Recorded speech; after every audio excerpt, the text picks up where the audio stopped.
This manual is written for an experienced technician. Essential tools required in performing certain service work are identified in this manual and are recommended for use. Live with safety, read the safety messages in the introduction of this manual and the cautions presented throughout the text of the manual. And this is the safety alert symbol. When you see this symbol on the machine or in this manual, be alert to the potential for personal injury. Technical manuals are divided in two parts, repair and operation and tests. Repair sections tell how to repair the components. Operation and test sections help you identify the majority of routine failures quickly. Some sections about this manual. Section 10, General Information. Group 05, Safety. Group 10, General Specifications.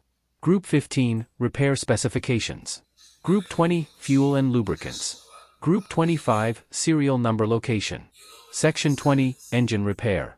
Group 05, Remove and Install Engine. Group 10, Blower Housing and Flywheel.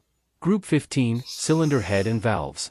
Group 20, Cylinder Block and Internal Components.